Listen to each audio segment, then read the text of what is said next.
여러분 안녕하십니까?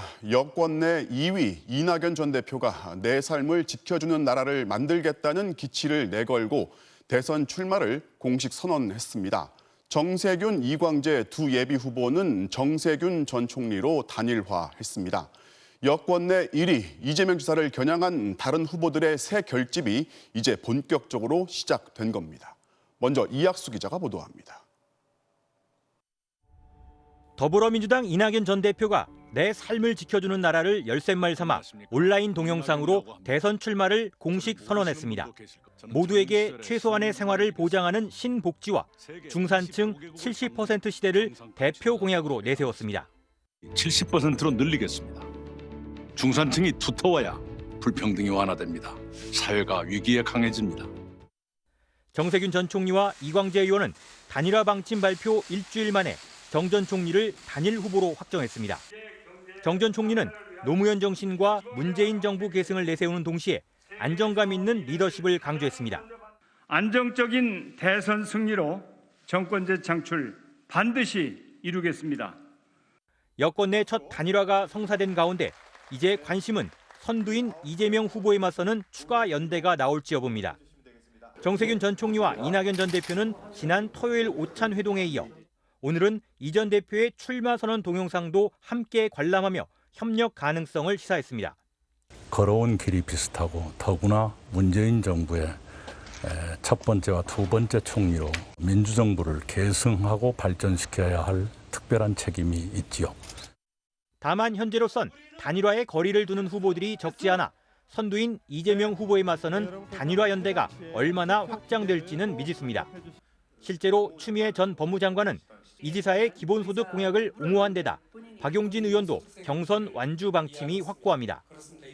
이런 가운데 이재명 지사는 참여정부 시절 역대 첫 여성 법무장관을 지낸 강금실 변호사를 후원회장으로 영입해 친노 끌어안기에 나서는 등 후보 간 전략 싸움이 치열해지고 있습니다. MBC 뉴스 이학수입니다. 윤석열 전 총장이 장모가 법정 구속된 걸 두고 판결이 최종 확정되면 입장을 밝히겠다면서 다시 비켜나갔습니다. 그러면서 문재인 정부의 탈원전 정책을 비판했는데 처가발 악재를 돌파하기 위해 반문재인 행보를 택한 것으로 보입니다. 김정인 기자가 보도합니다. 윤석열 전 총장은 1심에서 징역 3년형을 받은 장모 최 씨에 대한 입장 표명을 지금은 할 뜻이 없다고 밝혔습니다. 장모가 혐의를 부인하고 있다는 점을 그 이유로 들었습니다. 재판이 진행되고 있고요. 당사자는 강력히 혐의를 부인하고 있는 것으로 제가 알고 있습니다. 판결이 최종적으로 확정이 되면 거기에 따라서 제가 입장을 또 말씀을 드릴 수 있을 것 같습니다. 최종 판결까지는 장모 문제와는 최대한 거리를 두겠다는 뜻을 분명히 한 겁니다. 그러면서 정부 정책에 대한 비판 행보를 본격화했습니다. 오늘은 정부의 탈원전 정책을 비판해온 서울대 원자핵공학과 주한규 교수를 만나 검찰총장 시절 월성 원전 수사를 거론하며 자신이 압력을 받았다고 주장했습니다. 또 정치에 참여하게 된 것도 탈원전 정책 때문이라고 목소리를 높였습니다. 제가 오늘 여기에까지 이런 정치에 참여하게 되는 이런 계기가 된 것 역시 결국은 그 월성 원전 사건하고 무관하지 않고 결국은 이 정부의 이 탈원전과 무관하지 않다고 저는. 여기에 이재명 지사의 미 점령군 발언을 공격한 건 노골적인 색깔론에 불과하다는 지적에도 윤 전 총장은 잘못된 역사 세계관이 현실 문제를 다루는 데 영향을 미쳐 비상식적 정책이 나온다고 비난했습니다.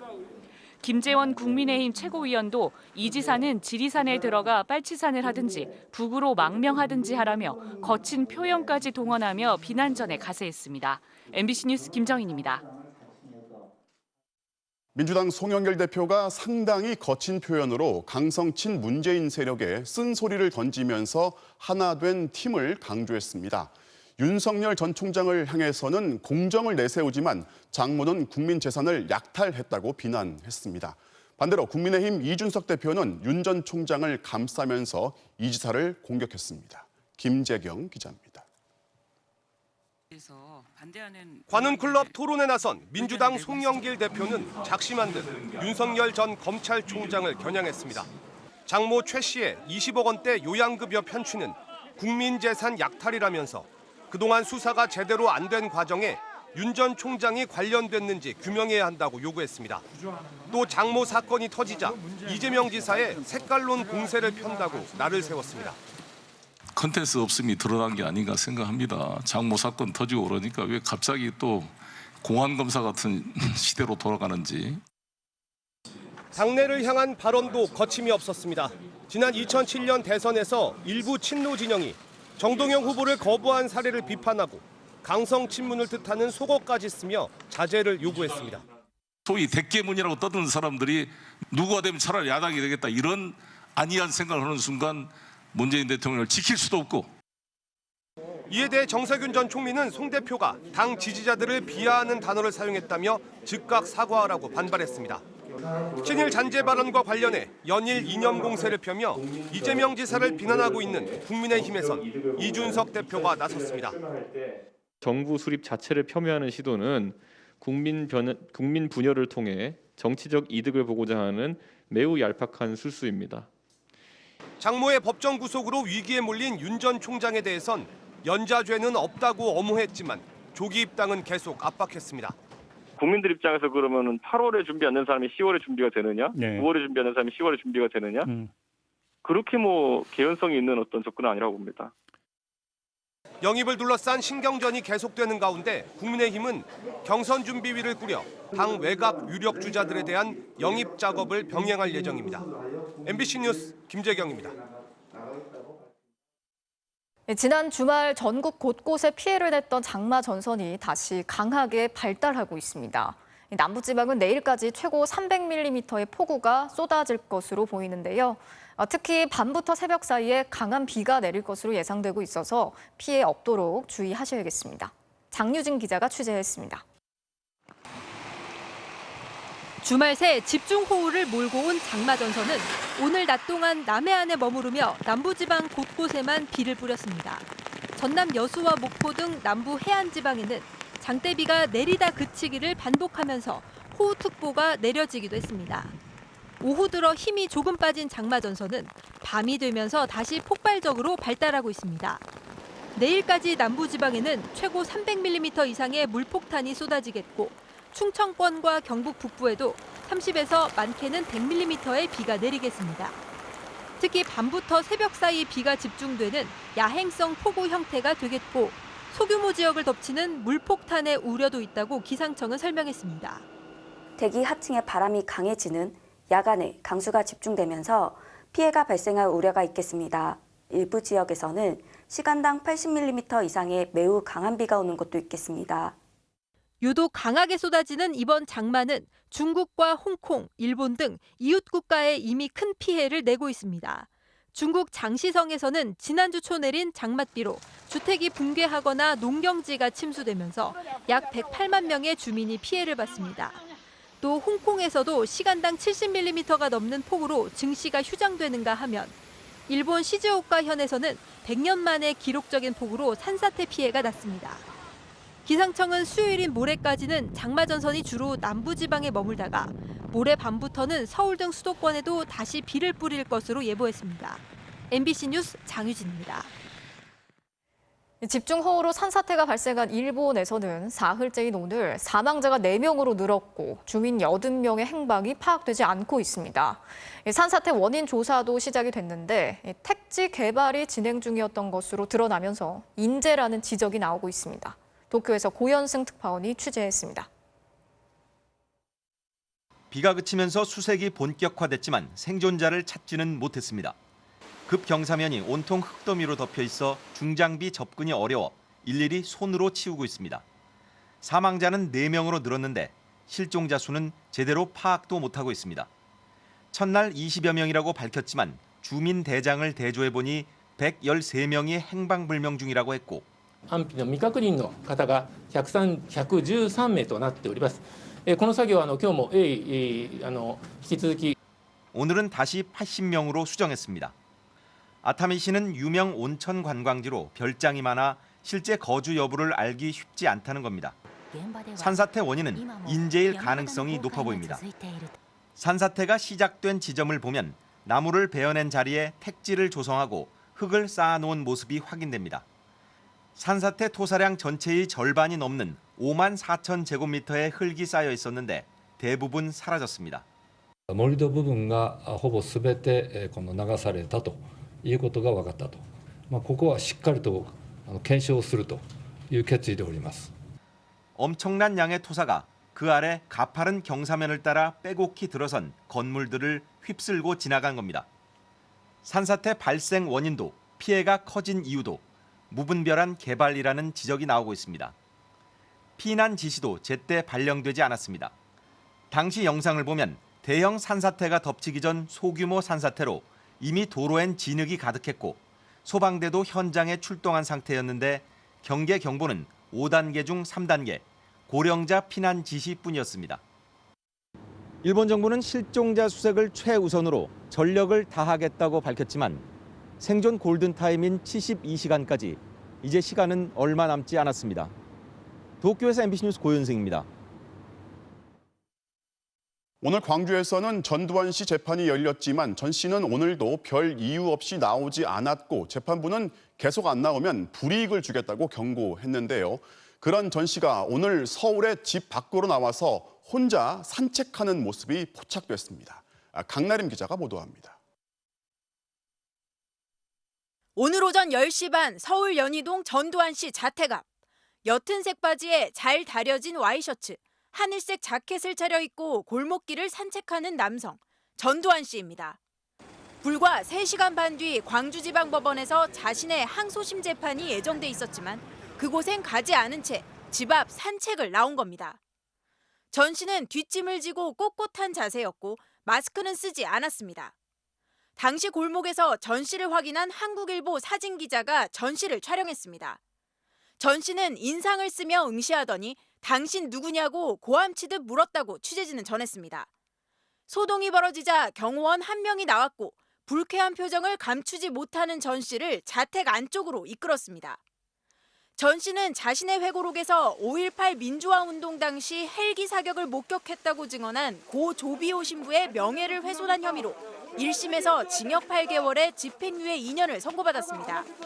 지난 5월부터 항소심이 시작됐지만 건강상의 이유로 아직 한 번도 나가지 않았습니다. 전두환, 제발 국민 앞에 사죄하고 이 시간 이후에라도 꼭 연희동 이 대문을 열고 나와서. 항소심 재판부는 죄가 없다는 걸 입증하고 싶다면 법정에 나오라며 계속 나오지 않으면 불이익이 있을 수 있다고까지 경고했습니다. 전두환 씨는 지난 2019년 1심 재판 때도 알츠하이머를 앓고 있다며 법정에 나오지 않으면서 지인과 버젓이 골프를 치는 모습이 포착돼 공분을 사기도 했습니다. MBC 뉴스 강나림입니다. 가짜 수산업자 김모 씨의 로비 의혹에 국정농단 사건을 수사한 박영수 특검이 등장을 하는데 박 특검이 일부 의혹은 인정하고 일부 의혹은 반박을 했습니다. 김 씨한테서 포르쉐 차량을 빌려 타긴 했지만 공짜가 아니란 겁니다. 손하늘 기자가 취재했습니다. 수산업자 김모 씨의 SNS입니다. 재작년 6월과 9월 두 차례 서울 여의도 국회의사당 경내에서 찍은 사진을 올렸습니다. 9월 사진엔 수억 원대 페라리 차량을 국회 안에 주차한 뒤 사진을 찍었습니다. 자신의 재력과 정치권 인맥을 과시하려 한 걸로 보입니다. 실제로 김 씨는 대구 경북 지역 의원들을 여럿 만나고 다녔습니다. 축하 영상 및 사안을 보내주신 주호영 원내대표님. 국민의힘 주호영 의원은 MBC에 김 씨의 감방 동기인 월간조선 출신 정치권 인사 송모 씨에게 김 씨를 소개받았다며 김 씨가 일방적으로 자신의 이름을 팔고 다녔다고 말했습니다. 포항을 지역구로 둔 김정재 의원 역시 윤석열 전 총장 측 대변인을 지낸 이동훈 전 조선일보 논설위원의 소개로 김 씨를 만났지만 알아보니 사기꾼이었다고 전했습니다. 홍준표 의원은 공개적으로 SNS를 통해 이동훈 씨 소개로 나도 김 씨를 만났는데 포르쉐와 벤틀리 등 차량이 5대나 있다며 사진을 보여줬다고 밝혔습니다. 김 씨는 국정농단을 수사한 박영수 특별검사에게도 자신이 과시하던 슈퍼카 중 포르쉐 차량 1대를 제공했습니다. 박영수 특검은 월간조선 출신 정치권 인사 송 씨를 통해 김 씨를 알게 됐고 아내에게 사줄 차종을 검토하다가 김 씨의 포르쉐 차량을 며칠 제공받아 시승했다고 인정했습니다. 다만 렌트비 250만 원을 정상 지불했고 그 밖에 서너 차례 대게와 과메기를 선물로 받았지만 문제가 될 액수는 아니었다고 해명했습니다. 박영수 특검은 포항지청으로 발령난 이모 부장검사에게 김 씨를 지역 사업가라고 소개해줬고 이 부장검사는 김 씨에게 금품을 받은 혐의로 입건된 상태입니다. 경찰은 이 부장검사를 비롯해 이동훈 전 논설위원과 엄성섭 TV조선 앵커, 배모 포항 남부경찰서장을 조만간 불러 조사할 예정입니다. MBC 뉴스 손하늘입니다. 코로나19 소식입니다. 1차 접종률 29.9%에서 숨을 고르던 백신 접종이 오늘부터 다시 속도를 냈습니다. 상반기 접종 대상이었지만 미루었던 고령층 또 1차 때 아스트라제네카를 접종한 이들한테 2차는 파이자 백신으로 교차 접종을 시작한 겁니다. 박진주 기자입니다. 서울 강서구의 한 병원, 화이자 백신 접종 대상자들이 길게 줄을 섰습니다. 1차에 아스트라제네카 백신을 맞았지만 수급 문제로 2차인 화이자 백신을 맞게 된 사회 필수 인력과 돌봄 종사자 등 모두 161만여 명에 대한 교차 접종이 시작된 겁니다. 특히 50세 미만의 경우 아스트라제네카 백신의 접종 연령이 50세 이상으로 상향 조정되면서 교차 접종 대상이 됐습니다. 교차 접종을 한 케이스가 별로 없어가지고 그게 많이 걱정되는데요. 예방 효과도 있고 대면하는 입장이니까 조금 더 안심이 되지 않을까. 교차 접종은 중증 이상 반응은 적고 같은 백신을 2번 맞는 것보다 중화 항체 반응은 더 강해지는 걸로 알려져 있습니다. 예방 효과를 가지려면 조금 더 높은 수준의 항체가를 갖는 것이 유리합니다. 변이에 대응하는 측면에 있어서도 더 나은 결과를 기대할 수 있지 않을까 하는 생각. 상반기 접종이 미뤄진 60세에서 74세까지 그리고 30세 미만 사회 필수 인력 등 30만 7천여 명에 대한 화이자 1차 접종도 오늘부터 전국 예방접종센터에서 시작됐습니다. 오는 26일부터 50대 후반에 대한 모더나 백신 접종이 시작되고 8월 중하순부터는 20대에서 40대 접종이 본격화될 예정입니다. 방역당국은 20대에서 40대는 화이자나 모더나 백신을 접종할 확률이 높고 허가 상황에 따라 노바백스 백신을 맞게 될 수도 있다고 밝혔습니다. MBC 뉴스 박진주입니다. 이렇게 3분기 접종은 주로 파이자와 모더나 백신인데 부작용은 없는지, 특히 교차 접종했을 때 걱정스러운 건 없는지 짚어보겠습니다. 또 백신을 맞기 전에 삼겹살을 먹으면 통증이 덜하다는 속설이 있는데 과연 맞는 말인지 박윤수 기자가 설명해 드립니다. 화이자와 모더나 백신의 부작용으로 확인된 건 접종 뒤 100만 명당 4명꼴로 발생한 심근염과 심낭염입니다. 심근염은 심장 근육에, 심낭염은 심장을 둘러싼 얇은 막인 심낭에 염증이 생기는 질환으로 매년 10만 명 중 10명 정도에게 생깁니다. 둘 다 가슴 통증이 있는 건 똑같지만 심근염은 심장이 빠르게 뛰면서 두근거리고 숨이 가빠지는 증상이, 심낭염은 숨을 들이마시거나 몸을 뒤로 젖힐 때 통증이 심해지는 등 호흡과 자세에 따라 통증이 있다 없다 하는 게 특징입니다. 4일 이내에 그런 증상이 갑자기 없던 게 생긴다면은 그때는 심낭염이나 심근염을 의심하고 병원에 가서 진료를 받으실 것을 권고드립니다. 심근염과 심낭염 모두 대부분의 경우 진통제를 쓰거나 시간이 지나면 저절로 호전됩니다. 다만 심근염은 매우 드물게 전격성 심근염으로 악화될 수 있는데 체외심장 보조순환 장치를 사용하면 1, 2주 안에 회복됩니다. 이에 따라 전문가들은 백신을 접종하고 얻는 이익이 부작용보다 훨씬 큰 만큼 화이자 모더나 백신도 적극적으로 접종해야 한다고 밝혔습니다. 낮은 확률의 위험을 공유해서 모두가 조금 더 안전한 길을 선택하는 측면이 있습니다. 저는 그런 측면에 같이 힘을 좀 모아주셨으면 좋겠다는 말. 또 백신 접종 전 삼겹살을 먹으면 통증이 완화된다거나 얀센 백신이 임신에 영향을 준다는 등 한간의 속설은 전혀 사실이 아니라고 강조했습니다. 의학적인 근거가 없습니다. 심리적인 안정은 좀 들지는 모르겠죠. 전문가들은 면역계 질환이 있거나 장기 이식을 받은 경우 백신 효과가 다소 떨어질 수 있지만 면역 반응이 덜한 만큼 이상 반응도 적다며 접종을 당부했습니다. MBC 뉴스 박윤수입니다. 보통 월요일에 발표하는 새 확진자 수가 상대적으로 적지만 오늘은 아니었습니다. 일요일 확진자로는 1월 말 이후 26주 만에 가장 많았습니다.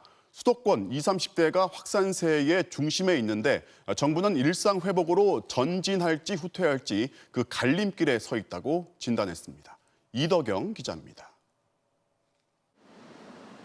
서울 홍대주점의 원어민 강사 모임에서 시작된 집단 감염은 확진자가 307명으로 늘었고 서울 종로 공연장에서 16명이 확진되는 등 수도권을 중심으로 한 코로나19 확산세가 계속되고 있습니다. 전체 신규 확진자는 711명으로 월요일 발표론 지난 1월 초 이후 가장 많았습니다. 이 중 81.8%인 527명이 수도권에서만 확진됐습니다. 특히 백신 접종을 받지 않은 20, 30대 중심으로 확산세가 두드러집니다. 지난주 서울 확진자의 경우 20대 631명, 30대 399명을 기록했는데 40, 50대에 비해 20, 30대 비율이 높고 그중에서도 20대 확진자가 가장 많습니다. 20대 확진자 비율이 2주 전 21.7%에서 지난주에는 30.2%로 10% 가까이 크게 증가하였습니다. 여기에 델타 변이 감염자도 150명 넘게 늘어 모두 416명이 됐습니다. 정부는 델타 변이 확산을 막기 위해 수도권 변이 분석률을 25%까지 확대하기로 했습니다. 비수도권으로 확산되는 것을 차단하는 것이 매우 중요한 시점입니다. 그나마 백신 접종률이 높은 60세 이상 확진 비율은 9%로 낮은 수준을 유지하고 있고 병상도 아직 넉넉합니다. 그러나 정부는 확산이 더 심각해지면 고령층 환자 비율도 커질 수 있다며 긴장하고 있습니다. 우리는 일상 회복으로의 전진과 재확산에 따른 후퇴 사이에 그런 아주 길목에 서 있습니다. 정부는 개개인의 감염 차단 노력 없이는 지금의 확산세를 잡을 수 없다며 조금 더 인내하고 협조해달라고 당부했습니다. MBC 뉴스 이덕여입니다. 뇌출혈을 비롯한 심혈관계 질환들, 노동자 과로사의 대표적인 원인으로 지목되고 있습니다. 그런데 고용노동부가 중대재해법 시행령 초안에서 심혈관계 질환들을 법 적용 대상에서 제외시켰습니다. 그리고 2인 1조 근무도 시행령에서 빠지면서 논란이 일고 있습니다. 김성현 기자가 자세히 전해드리겠습니다. 한진택배 노동자 40살 김모 씨는 지난해 12월 배송 업무 중 뇌출혈로 쓰러져 8개월째 의식을 온전히 회복하지 못하고 있습니다. 유족들은 경무에 시달린 탓이라고 주장합니다. 아픈 기록도 없고 그런 사람이 갑자기 배송 내역을 보니까요. 거의 16시간을 일을 한 거더라고요. 지난 8개월 사이 김 씨처럼 뇌출혈로 쓰러진 택배 노동자만 6명. 산업계 전체로 보면 한 해 2,000명이 넘는 노동자들이 뇌심혈관 질환으로 쓰러지고 있습니다. 그런데 고용노동부가 만든 중대재해법 시행령 초안엔 중대재해로 인정되는 직업성 질병에 급성 중독 등 20여 개 질병만 포함됐습니다. 뇌심혈관 질환은 사망한 경우가 아니라면 처벌할 수 없도록 해 뇌사 등 병세가 위중한 사고가 있더라도 사업주는 법적 책임을 피해갈 수 있게 됐습니다. 뇌심혈관 질환 등이 유전과 습관에 의해서도 발병할 수 있다는 경영계 주장이 사실상 받아들여진 겁니다. 너무 경영계 요구를 받아들인 게 아니냐. 가로사나 직업성 암이 굉장히 중증도가 높은 것이기 때문에 사망하면 적용하고 식물인간이면 적용하지 않는다는 게 말이 안 되는 거 아니냐. 중대재해법의 가장 큰 쟁점 중 하나인 2인 1조 작업도 역시 시행령에서 빠졌습니다. 사업장 전체를 관리하는 책임자만 선임하자는 경영계 입장을 수용한 겁니다. 노동계는 나홀로 작업을 하다 숨진 한국서부발전 김용균 씨와 평택항 이선호 씨와 같은 사고를 막으려면 시행령의 2인 1조 작업을 반드시 명시해야 한다며 반발하고 있습니다.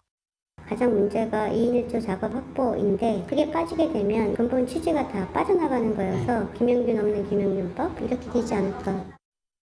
이에 대해 노동부는 최대 40일간의 입법 예고 기간 중 노사 양측의 의견을 추가 수렴한 뒤 내용을 확정하겠다고 밝혔습니다. MBC 뉴스 김성현입니다.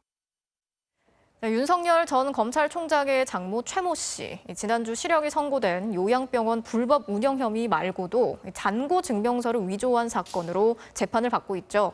이 사건 역시 의혹이 있는데도 처벌을 피하다가 저희 MBC의 추적 보도 이후 뒤늦게 재판에 넘겨졌습니다. 오늘 최 씨뿐 아니라 윤 전 총장의 부인 김건희 씨도 위조를 공모한 의혹으로 추가 고발을 당했습니다. 김수근 기자가 취재했습니다. 윤석열 전 검찰총장의 장모 최모 씨가 8년 전 동업자와 경기도 성남의 땅을 살 때 사용한 한 저축은행 잔고증명서입니다.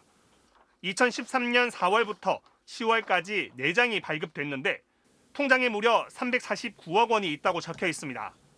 하지만 모두 가짜였습니다. 동업자 안모 씨와 소송전으로 법정에 선 최 씨가 이것은 허위지요라는 변호인 질문에 예라고 대답하면서 위조를 스스로 시인한 겁니다.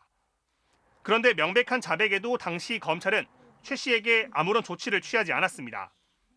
당시 최 씨의 지시로 가짜 잔고증명서를 직접 만든 사람은 김모 씨. 최 씨의 딸인 김건희 씨가 운영하던 회사의 감사였지만 김건희 씨 역시 수사 대상에서 빠졌습니다. 검찰은 그러다 지난해 3월 MBC의 잇따른 의혹 보도 이후에야 수사에 나섰습니다. 결국 최 씨는 공소시효 만료를 불과 나흘 앞두고 사문서 위조 혐의 등으로 불구속 기소됐습니다. 검찰은 김건희 씨에 대해선 공모 증거를 찾지 못했다며 무혐의로 결론 내렸습니다. 한 시민단체는 김건희 씨가 공범일 가능성이 크다며 고발장을 접수했습니다. 어머니인 X이 아무 이유도 없이 반복적으로 허위 잔액 증명서를 딸 회사의 감사인 김에게 부탁하는 것은 상상하기 어렵고 공범이 재판을 받게 되면 다른 공범의 공소시효는 멈추기 때문에 김 씨의 혐의가 확인되면 지금이라도 법정에 세울 수 있습니다. 공범이 기소가 되면 기소한 날부터 판결이 확정될 때까지 정지가 되는 겁니다. 최 씨의 잔고 증명서 위조 사건 재판은 다음 달 16일 네 번째 재판이 열리는데 이르면 올해 안에 선고가 내려질 것으로 보입니다. MBC 뉴스 김수근입니다. 부산의 한 전기업체에서 화물용 승강기가 12m 아래로 추락하면서 승강기를 점검하던 20대 직원이 숨졌습니다. 회사에 입사한 지 1년 된 초년생이었습니다. 류재민 기자입니다. 부산에 있는 한 전기업체. 구급대원들이 바닥에 쓰러진 남성에게 심폐소생술을 실시합니다. 오늘 오전 10시쯤 이 업체에서 사용하던 화물용 승강기가 3층에서 12m 아래 바닥으로 갑자기 추락했습니다. 그런데 떨어진 승강기 윗부분에서 업체에서 일하는 20대 노동자 A씨가 발견됐습니다. 피해자는 승강기가 1층으로 떨어진 이후 잠시 뒤 떨어진 승강기 위로 추락한 것으로 전해졌습니다. 구급대원들이 응급조치를 하며 곧바로 병원으로 옮겼지만 결국 숨졌습니다. 떨어졌을 때 팔이 걸려 있더라고요. 그래가지고 부트 위로 올리고요. 그 전에 119를 불러가지고 119가 데리고 가고요. 화물용 승강기가 갑자기 3층에 올라가 움직이지 않자 다른 직원과 함께 고장 여부를 확인하고 있었는데 동료가 수리업체에 연락하기 위해 1층으로 내려간 사이 승강기가 추락했고 그 위로 떨어진 것으로 보입니다. A씨는 작년부터 이 업체에서 전기자재 관리 담당으로 일한 사회 초년생이었습니다. 이거 올라가면 균형이 안 맞아서 저거 위험하지 않나 이렇게 지 말은 뭐 괜찮다고는 하지만 위험을 하지 이렇게는 했거든요. 경찰과 산업안전보건공단은 승강기 추락 경위와 업체의 안전수칙 위반 여부를 조사하고 있습니다. 이제 원방구를 위로 승하강 시키는 게 이제 호이스트라는 장비거든요. 그 호이스트에 결함이 있을 것 같아라는. 올해 1분기 석 달 동안 산업 현장에서 추락한 노동자는 3,200명이 넘고 이 가운데 목숨을 잃은 노동자는 111명에 달합니다. MBC 뉴스 류재민입니다. 2년 전 있었던 타다와 택시업계 갈등 기억하시죠? 디지털 기술과 전통 산업의 충돌이 특히 코로나를 계기로 부쩍 늘어났습니다. 증강현실 안경점에 드론을 이용한 배달까지 거의 모든 영역에서 플랫폼을 둘러싼 갈등이 벌어지고 있습니다. 김민창 기자가 전해드리겠습니다. 상자를 매단 드론이 하늘을 납니다. 목적지는 2km 떨어진 바다 위 화물선. 코로나로 항구에 못 들어오는 선원들에게 드론으로 치킨과 피자를 배달합니다. 배달료는 10,000원입니다. 배로는 1시간 가까이 걸리지만 드론은 5분이면 됩니다. 피자, 치킨은 물론 양말, 속옷, 비상약도 배달합니다. 배가 수천 년 전부터 있었지만 배로 드론이 뭔가를 갖다 준다? 이거는 진짜 처음 있는 일이기 때문에. 바다 위 말고 땅에서도 드론으로 배송하면 어떨까? 기술도 더 발전해야 하지만 걸림돌은 더 있습니다.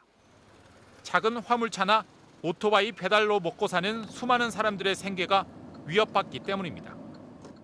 사업자분들은 우려는 하시죠. 기존 자기들 영역에서 뭔가 새로운 게 들어오는 거기 때문에 우려는 하시고. 이런 갈등은 이미 곳곳에서 벌어지고 있습니다. 이 스마트폰 앱은 안경테를 고르면 실제로 써본 것처럼 보여줍니다. 이미 선글라스 같은 도수 없는 안경을 팔고 있습니다. 생각보다 진짜 낀 것처럼 잘 보이는 것 같아요. 디자인이나 이런 것, 크기나 이런 것도 좀 비교를 바로바로 해볼 수 있고 좋은 것 같아요. 그런데 이 업체가 도수 있는 안경까지 팔려고 하자 기존 안경 업체들이 반발하고 있습니다. 안경원은 이미 전국에 10,000개가 넘습니다. 가격 경쟁력이나 그다음에 뭐 판매 구축망이라든가 모든 면에서 사실은 저희가 그들을 따라갈 수는 없는 상황이고요. 코로나19가 세상을 덮친 지난 1년 반, 4차 산업혁명의 속도가 빨라졌습니다. 음식 배달부터 학교 수업까지 비대면, 온라인, 디지털이 세상을 점령하고 있습니다. 이제 웬만한 사업 영역은 플랫폼 기업들이 빨아들이고 있습니다. 처방약 배달 플랫폼 서비스는 약사들이 반발합니다. 아파트 중개 플랫폼 서비스는 공인중개사들이 반발합니다. 인공지능 부동산 시세 분석 서비스는 감정 평가사들이 반발합니다. 이렇게 디지털 플랫폼들이 하나 출현할 때마다 기존 사업자들과 갈등을 빚습니다. 누군가에겐 혁신이지만 누군가는 일자리를 잃고 생존권을 위협받습니다. 뭐 약육강식처럼 센 놈이 뭐 다 먹어야 된다 이렇게 두면은 사실은 시장에 교란이 오는 거죠. 그래서 영세하거나 자영업자거나 공급자거나 이런 사업자들은 살아남기가 굉장히 어려운 거죠. 이럴 때 중요한 게 정치의 역할입니다. 미국과 캐나다 정부는 에어비앤비 같은 공유 숙박 서비스가 판을 뒤흔들자 곧바로 규제를 가했습니다. 세금을 부과하고 영업일수도 제한했습니다. 그렇게 거둔 세금은 기금을 만들어 기존 숙박업자들에게 지원하고 규제도 풀어졌습니다. 강자는 규제하고 약자는 보호해 이익을 나누는 겁니다. 힘이 없는 기업이나 노동자들은 그냥 일자리를 잃는 구조조정이 실업의 나락으로 떨어지기 때문에 일자리 유지와 직업 능력 향상을 종합적으로 정부가 지금 내놓을 시점이라고 봅니다. 디지털 격변의 시대, 기술의 발전을 막을 수는 없지만 상생의 길은 찾을 수 있습니다. 그게 정치의 역할입니다. MBC 뉴스 김민찬입니다.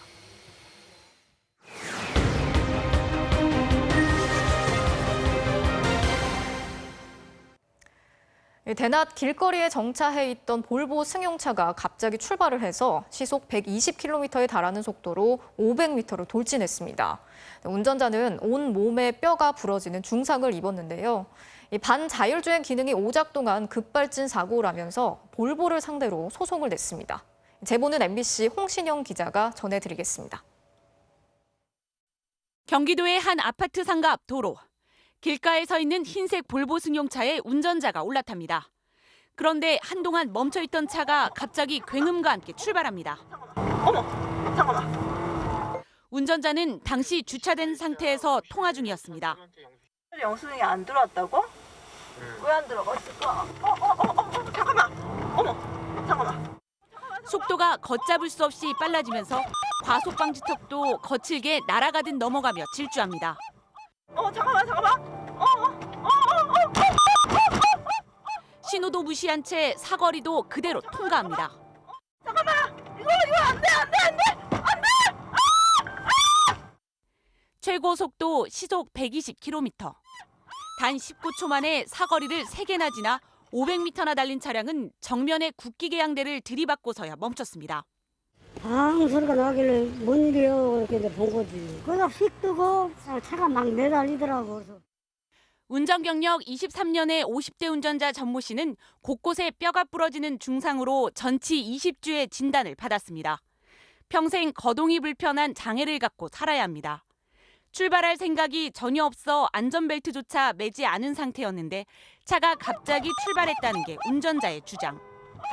앞에 그 트럭을 이제 부딪힐까봐 강제로 이제 핸들을 이렇게 움직이려고 했는데 전혀 핸들 제어가 안 되고 너무 이제 공포스러웠다.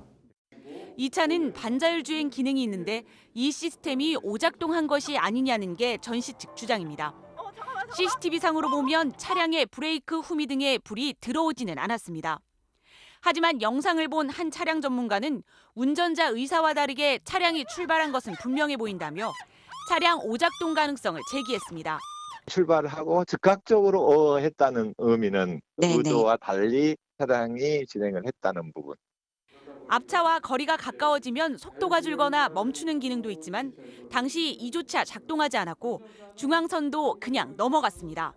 중앙선을 침범하지 않도록 설계되어 있는 거거든요. 자동 브레이크가 작동을 해서 서야 된다고요. 충돌이 될 상황이기 때문에 이게 추돌 경보 장치가 울려야 되는 거예요. 근데 그것도 안 울리고 볼보 측은 해당 모델은 운전자가 주차 기어에서 주행 기어로 변속하지 않으면 주행이 불가능한 차량이라며 급발진 가능성을 부인했습니다. 또 해당 차량에 장착된 운전자 지원 시스템은 특정한 조건에서 작동하는 보조 기능인 만큼 모든 책임은 운전자에게 있다면서 정확한 원인을 규명해야 한다고 주장했습니다.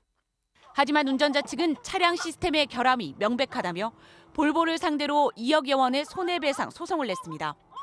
이른바 첨단 운전자 지원 시스템 기능이 장착된 반자율 주행차의 급발진 소송은 국내에서 이번이 처음입니다. MBC 뉴스 홍신영입니다. 미국 바이든 정부가 7월 4일 독립기념일을 맞아서 코로나19로부터 독립을 선포하겠다 이렇게 예고를 했는데요.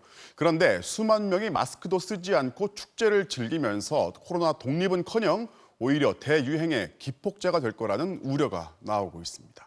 워싱턴 여홍규 특파원이 보도합니다. 독립기념일을 축하하는 불꽃놀이가 백악관 하늘을 수놓습니다. 코로나 사태로 2년 만에 맞은 대규모 불꽃놀이 축제에 이른 시간부터 사람들은 명소로 몰려들었습니다. 대목을 맞은 상인들의 손놀림이 분주하고 푸드트럭 앞엔 긴 줄이 늘어섰습니다. 불꽃놀이를 보러 온 아빠와 딸의 손엔 성조기가 들려 있습니다.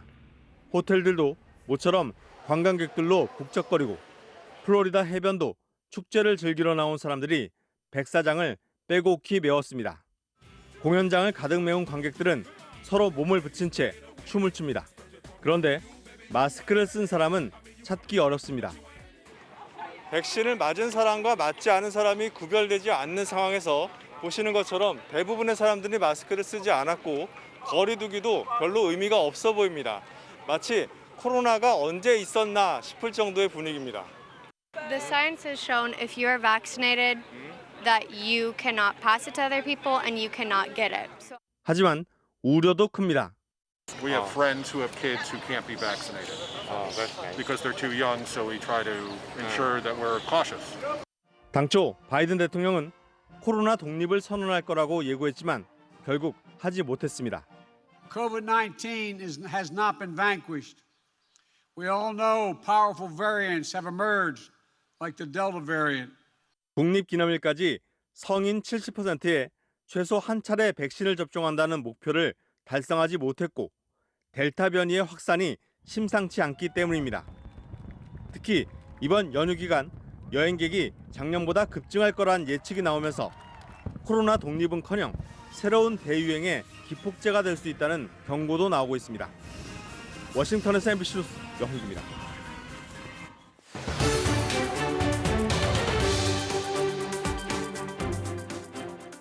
공군 내 성폭력 이후 피해자가 스스로 삶을 정리하도록 만든 사건, 군 수사기관의 은폐 의혹 못지않게 공군 본부 소속의 국선 변호사가 아무런 도움 없이 피해자를 방치한 의혹도 공분을 키웠습니다.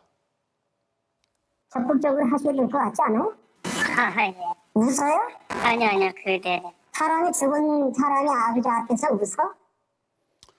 자, 민간에도 성범죄 사건의 가해자가 아니라 피해자를 지원하는 국선 변호사제가 있습니다.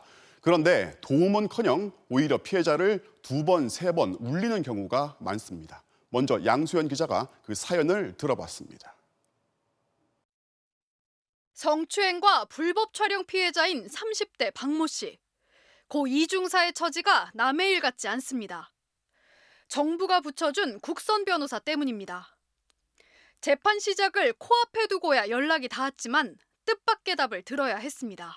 첫 공판일이 이틀 뒤 이건데 지금 해외에 나가 있다는 거예요. 그래서 어떻게 하냐? 그러니까 상관없다고. 원래 공판에 다 안 들어간다, 변호사들은. 박 씨는 재판을 지켜볼 수도 없었습니다.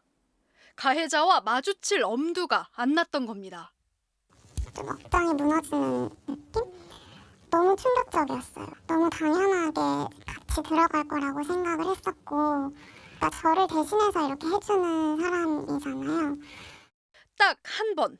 피해자 증언을 위해 법정에 나갔을 땐 눈물까지 흘렸는데 이날 처음 만난 국선 변호사는 도리어 면박을 줬다고 합니다. 좀 너무 무서운 거예요. 변호사가 왜 오세요? 이러더라고요. 피해자가 얼마나 공포스럽고 혹시나 보복을 당할 수도 있다는 생각이 있는데 아예 모르는구나. 이 같은 국선 변호사들과의 악연, 박 씨뿐만이 아닙니다. 피해자가 진술을 제대로 못한다며 타박하거나 가해자의 편에 선 것처럼 합의를 종용하는 경우도 부지기수. 가해자가 나이도 젊고 해야 할 일도 많은 창창한 사람인데 합의를 해줘라. 한두 달씩 연락이 안 되는 건 예사이고 자신의 이메일 주소 말고는 다른 연락처를 알려주지 않는 국선 변호사도 있습니다. 가해자가 무혐의 처분으로 풀려난 사실도 모른 채 변호사의 연락만 기다리다 이의제기 기한마저 놓치기도 합니다. 자주 결과를 확인하기 위해서 연락을 하셨는데 그때마다 변호사분이랑 연락이 닿지 않았죠. 그래서 4개월 정도 후에 경찰에다 전화를 했더니 불기소가 되었다는. 심지어 형사재판이 끝나지도 않았는데 자신을 손해배상 민사소송 대리인으로 먼저 선임해달라는 변호사들까지. 수사 중이고 아직 기소도 안 됐고 아직 1심 재판 결과도 나오지 않았는데 민사 사선 사건으로 수임을 해서 수임료를 받는다던가. 성범죄 피해자들은 가해자를 단죄하는 데에도 외롭고 힘든 싸움을 하는 경우가 많습니다. 그 짐을 덜어주겠다며 선임된 국선 변호사들이 오히려 고통을 가중시키는 건데요. 도입한 지 10년째라는 성범죄 피해 국선 변호사제 속사정, 이재욱 기자가 취재했습니다. 작년 10월 변호사 A씨는 성범죄 피해 여성에게 국선 자격으로 법률 조언을 하다 쫓겨났습니다. 어이없게도 상담 도중 피해자를 성추행한 혐의가 드러나 재판에 넘겨진 겁니다. 지난 2012년 피해자 국선 변호사 제도가 도입된 이후 유일한 퇴출 사례입니다. 일반적인 형사사건의 국선 변호인은 재판 단계에서 법원이 피고인에게 제공하는 법률 조력입니다. 이와 달리 성범죄나 아동학대 등 특정 범죄의 경우 수사 초기부터 정부가 피해자에게도 국선 변호사를 붙여줍니다. 500여 명의 등록 변호사들 가운데 일선검찰청이 무작위 배정하는 피해자 국선 변호사 제도는 지금껏 제대로 된 실태조사 한 번 없었습니다. 직접적인 어떤 관리 감독을 할 수 있는 체제가 잘 안 돼 있는 것 같아요. 결국에는 피해자 보호는 부수적인, 검찰 입장에서 보면 아직까지도 여전히 부수적인 입장에 있어서 아마 그런 것 같은데. 국선 변호사들도 할 말이 없지는 않습니다. 쏟아야 하는 노력에 비해 보수가 터무니없이 적다는 겁니다. 1, 2, 3심 재판 단계마다 보수가 일괄 지급되는 일반 국선과 달리 피해자 국선은 서면 제출, 수사 참여 등 구체적 행위별로 보수를 청구해야 합니다. 그러다 보니 보수 총액이 줄어들 수밖에 없는데 그마저도 3년 전 예산이 없다며 절반으로 깎였습니다.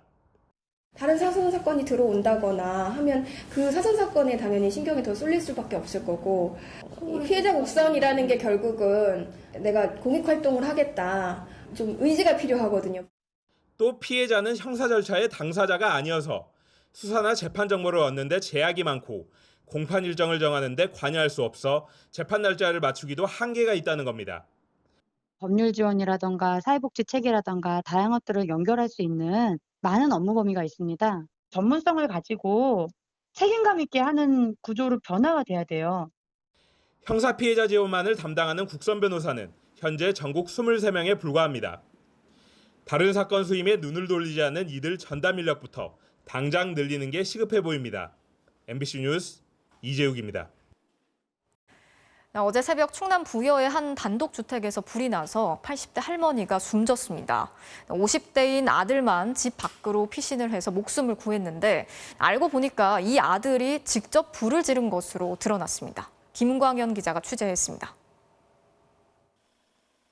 충남 부여의 한 단독주택입니다. 자그마한 상점이었던 건물이 온통 검은 재로 뒤덮였습니다. 진열대와 상품은 물론 상점 주인인 80대 할머니가 생활하던 공간까지 모두 타버렸습니다. 어제 새벽 발생한 불은 1시간 반 만에 모두 꺼졌는데 집안 화장실에서는 주인 할머니가 숨진 채 발견됐습니다. 석 달 전부터 함께 살던 50대 아들은 불이 나자 몸을 피해 목숨을 건졌습니다. 그런데 경찰과 소방당국의 조사 과정에서 수상한 점이 발견됐습니다. 먼저 빠져나온 아들이 불이 난 집안에 어머니가 있는 걸 알면서도 119에 신고를 하지 않은 겁니다. 최초 신고는 혼자 사는 노인의 안전을 위해 설치한 자동 화재 감지 신고 시스템으로 접수됐고 10분 뒤쯤 신고 전화가 왔지만 아들이 한 게 아니었습니다. 불이 나면은 저기 화재 출동이라고 이렇게 약속이 그렇게 우리한테 벨이 와요. 이쪽하고 같이 다 연결돼 있어갖고. 경찰은 아들을 상대로 조사를 벌였고 집 거실에 불을 질렀다는 진술을 받아냈습니다. 생설수설은 하는데 본인이 불 질러서 그렇게 한 건 다 인정을 합니다. 이제 본인이 거실에서 자는 이불에다가 종이를 이용해서 라이터로 불을 붙여서 이불에. 또 아들이 평소 음주 문제로 어머니와 자주 갈등을 빚어왔고 불이 날 당시에도 술에 취해 있었던 사실도 확인했습니다. 경찰은 50대 아들에 대해 구속영장을 신청하고 숨진 할머니의 사인을 밝히기 위해 부검을 실시할 예정입니다. MBC 뉴스 김광현입니다. 한밤중 굉음을 울리며 달리는 폭주족들이 운전자들을 위협한다는 신고가 잇따르면서 경찰이 단속에 나섰습니다. 대부분 불법으로 개조한 차량들이라서 사고 위험이 더 높다고 하는데요. 경찰이 오토바이도 마찬가지로 단속에 나서기로 했습니다. 이채영 기자가 취재했습니다. 지난달 12일 자정 무렵 충북 청주공항 근처 사거리에 고급 외제차를 비롯한 차량 10여 대가 모여듭니다. 한 대가 속도를 줄이는가 싶더니 요란한 굉음을 내며 쏜살같이 내달립니다. 잠시 뒤 또 다른 차량도 전조등을 번쩍이며 속도를 올립니다. 720m의 짧은 직선 구간에서 아슬아슬한 질주가 번갈아 계속됩니다. 폭주족들이 모였던 이곳은 왕복 6차선의 넓은 직선 도로였습니다. 과속 단속 카메라도 없고 새벽에는 오가는 차량도 적은 곳이었습니다.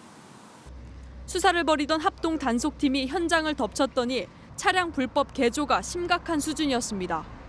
바람에 저항을 줄여 속도를 높이려고 차체를 낮추는가 하면 뒷좌석을 없애 차량 무게도 줄였습니다. 급제동에도 흔들리지 않는 경주용 시트까지 불법 설치했습니다. 승차장치 임의 변경, 그리고 버켓은 경주용으로 만든 좌석이었는데 조작이 쉽도록 규격보다 지름이 작은 핸들을 쓰거나 엔진 효율을 높이기 위해 소음기까지 불법 개조하기도 했습니다. 경주할 목적이 굉장히 컸던 것 같아요. 가속률을 더 높이기 위한 장치를 했고 사고 대비를 하기 위한 또 롤바도 설치를 했고. 경찰은 사실상 경주용으로 차량을 불법 개조한 운전자 3명을 자동차관리법 위반 혐의로 입건했습니다. 또 불법 개조한 오토바이도 많다는 정보를 입수하고 이륜차에 대한 단속도 강화할 계획입니다. MBC 뉴스 이채연입니다. 지난달 붕괴 사고가 발생했던 미국 플로리다주의 아파트. 열흘이 되도록 생존자 구조 소식은 들리지 않고 있습니다. 여기 허리케인 엘사까지 접근을 하면서 추가 붕괴 위험이 커지자 결국 남은 건물 모두를 폭파 해체했습니다. 신정현 기자가 전해드리겠습니다.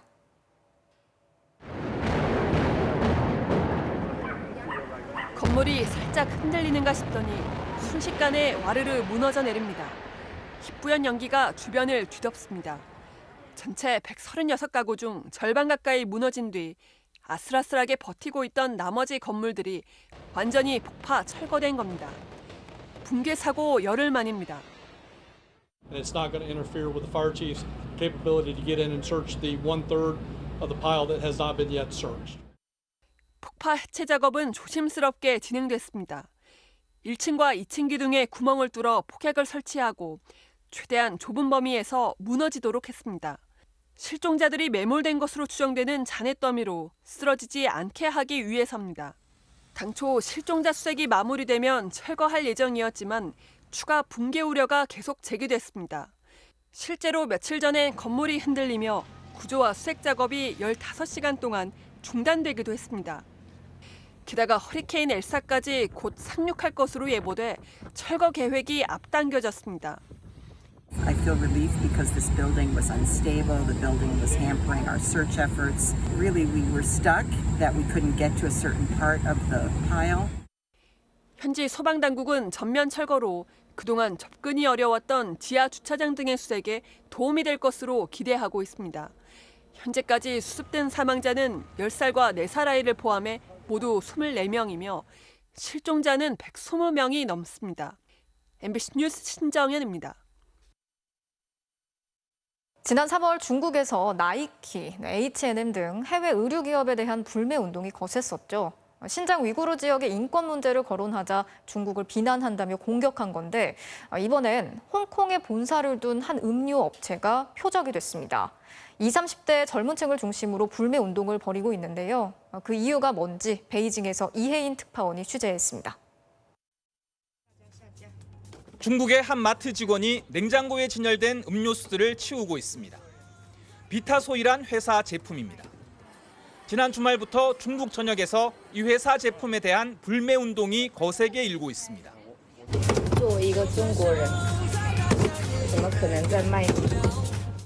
불매 운동의 시작은 공산당 창당 100주년 기념일인 지난 1일 홍콩에서 발생한 경찰 흉기 피습 사건입니다.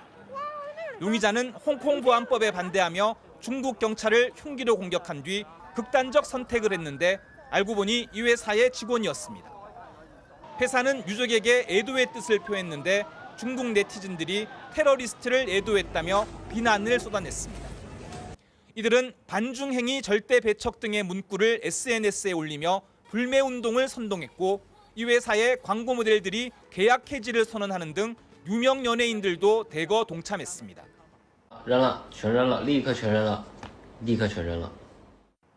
회사가 2번이나 사과 성명을 발표했지만 주가마저 폭락했습니다. 20, 30대 젊은 층을 중심으로 중국을 비판하는 외부 세력을 공격하는 애국주의 열풍은 이번이 처음이 아닙니다. 지난 3월엔 신장 위구르의 인권 문제를 건드린 H&M과 나이키가 타깃이 됐었는데 중국 공산주의 청년단이 성명을 올린 뒤 운동화를 불태우고 가위로 옷을 찢는 등 경쟁적인 불매 운동을 벌였습니다. 시진핑 국가주석이 공산당 창당 100주년 행사에서 젊은 세대의 중요성을 강조한 뒤 중국 관영 매체들은 젊은 세대의 애국주의를 부추기는 기사를 앞다퉈 쏟아내고 있습니다. 베이징에서 MBC 뉴스 이혜인입니다.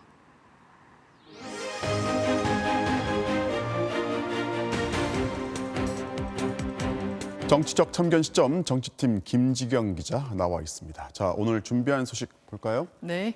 이준석 여동생 왜 수사받나? 이재명 형과 얽힌 사연은인데 그러니까 이준석 대표의 여동생하고 이재명 지사의 형이 등장하는 사건인데 둘이 무슨 관련이 있는 거죠?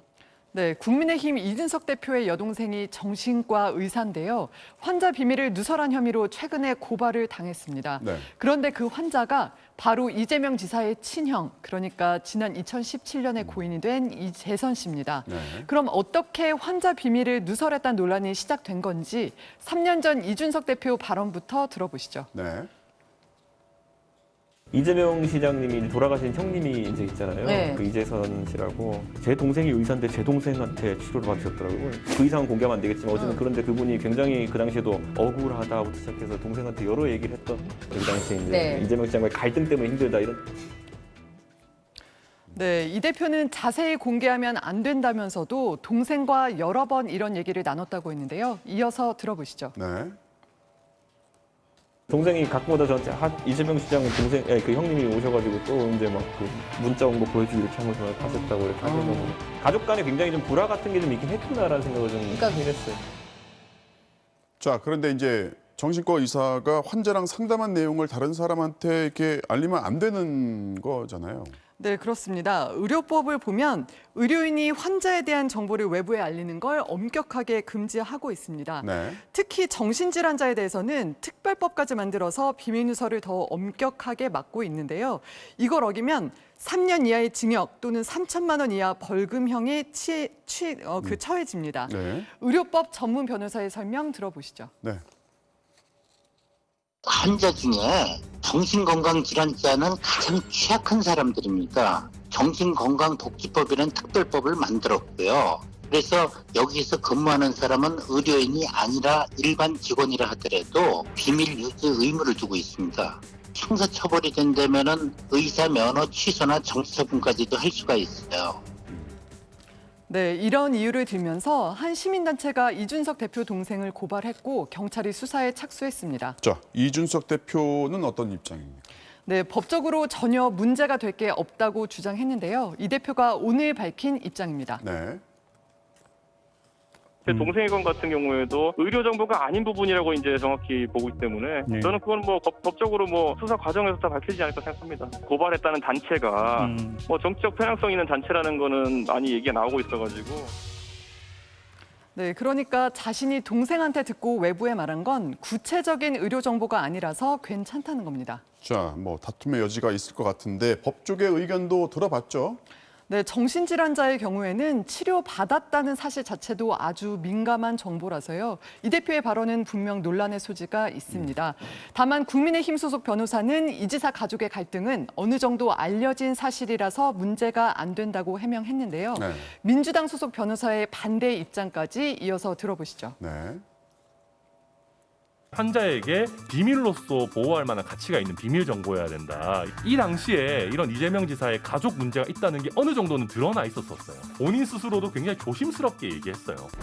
정신과 의사한테 모든 얘기를 다 할 수 있어야 되거든요. 근데 이 얘기를 저는 했다는 것 자체가 앞으로 그럼 환자와 정신과 의사들 간의 관계, 신뢰 문제를 깨뜨릴 수 있는 부분이에요. 그래서 좀 중요한 문제라고 저는 보고 있습니다. 네, 이렇게 법률적인 쟁점도 있지만 처음에 이준석 대표의 인터뷰가 문제가 됐고 또 이재명 지사하고도 관련이 있다 보니까 정치권에서도 관심이 큰데요. 다음 주 월요일 고발인 조사를 시작으로 경찰 수사가 본격적으로 이루어질 걸로 보입니다. 자, 수사 결과를 계속 지켜봐야겠습니다. 오늘은 여기까지 듣겠습니다. 지금까지 정치팀의 김지경 기자였습니다. 우리 축구대표팀에게 이번 월드컵 최종 예선은 침대 축구와의 전쟁일 듯 싶은데요. 벤투 감독도 경계심을 드러냈습니다. 송기성 기자입니다. 중동팀과만 맞붙게 된 역대 최악의 대진표. 이미 중동 특유의 침대 축구를 경험하고 화풀이까지 해본 벤투 감독은 방법이 하나밖에 없다는 걸 잘 알고 있습니다. 그런 상황을 만들지 않는 겁니다. Nós devemos preocupar-nos com aquilo que controlamos. Com aquilo que não controlamos é perder tempo. 경계 대상 1호로는 역시 이란을 꼽았습니다. 주먹감자 사건의 악연에다 최종 예선에서만 무려 4번 연속 만나지만 최근 10년간 한 번도 이겨본 적이 없습니다. De igual maneira todos os adversários que vamos encontrar e analisá-los da mesma forma para podermos preparar cada jogo e cada estratégia. 홈과 원정 경기가 계속 번갈아 있어 소집 때마다 매번 중동을 오가야 하는 강행군. 10회 연속 월드컵 본선 도전은 그 어느 때보다 험난할 전망입니다. MBC 뉴스 송기성입니다. 올 시즌 괴물 신인으로 주목받았지만 기대에 미치지 못했던 롯데 김진욱 선수. 어제 경기에서 엄청난 배짱투로 가능성을 마음껏 뽐냈습니다. 이명노 기자입니다. 4대4로 맞선 8회 말 무사 1, 2루의 위기. 롯데는 신인 김진욱을 올렸습니다. 상당히 어려운 순간에 루키 김진욱 투수가 올라왔습니다. 최지훈의 번트를 막아내며 한숨을 돌렸지만 최주환에게 볼넷을 내주며 주자 만루가 됐고 타석에는 추신수가 들어섰습니다. 김진욱의 선택은 직구. 146km짜리 직구 3개로 헛스윙 3진을 이끌어냈습니다. 추신수의 배트가 따라가지 못할 정도였습니다. 추신수 선배님이랑 한번 꼭 붙어보고 싶기도 했었고 타이밍이 조금 늦는 것 같아서 계속 직구로 승부하려고 생각하고 있었습니다. 이후엔 거침이 없었습니다. 홈런 타자 최정까지 3구 3진으로 돌려세우고 포효했습니다. 루키의 활약에 타선도 2점을 내며 역전승. 김진욱도 짜릿한 9원승을 거뒀습니다. 확실히 아마추어 때랑은 혹시 기분도 다르고 아무래도 사람인지라 조금 떨리기도 하고 긴장한 티 안 내고 열심히 던졌습니다. 선발로 프로에 데뷔하며 기대를 모았지만 연이은 부진으로 2군에. 이후 불펜에서 조금씩 가능성을 보이더니 이제는 위기에도 흔들리지 않는 두둑한 배짱까지 장착했습니다. 힘이 항상 필요할 때 나가는 게 저의 목표라고 항상 생각을 하고 최대한 타자랑 정면 승부하려고 노력하고 있습니다. 신인왕 레이스에서 다소 뒤처진 괴물 신인. 김진욱이 다시 기지개를 켜고 있습니다. MBC 뉴스 이명노입니다. 올림픽 첫 진출의 기쁨을 온몸으로 표현한 슬로베니아 농구 대표팀 토플레이에서 만나보시죠. 남자 농구 올림픽 최종 예선 결승. NBA 스타 돈치치의 득점포가 폭발합니다. 화려한 스핀 무브에 이은 연속 득점. 저건 알고도 못 막죠. 기막힌 노루 패스로 도움도 적립하더니 결국 트리플 더블 활약으로 슬로베니아의 첫 올림픽 본선행을 일궈냅니다. 라커룸에서 격하게 기쁨을 만끽한 선수들. 기자회견장에 우통까지 벗고 들어와 인터뷰 중이던 돈치치를 즐겁게 하네요. 오늘만큼은 말이 필요 없을 것 같죠? 메이저리그로 가볼까요? 잘 맞은 타구! 굴절된 공을 잡아서 아웃! 묘기를 방불케 하는 토레이스의 호수비. 공을 잡아낸 것도 놀랍지만 저 자세에서 빠르고 정확한 송구까지. 보고 또 봐도 입이 떡 벌어지네요. 지금까지 토플레이였습니다. 크로스컨트리 스키 대표팀의 롤러스키 도로 훈련입니다. 2주간 5,000km를 달리는 목표를 달성해 유망주들에게 기부금도 전달했다는군요. 월요일 밤 스포츠 뉴스였습니다.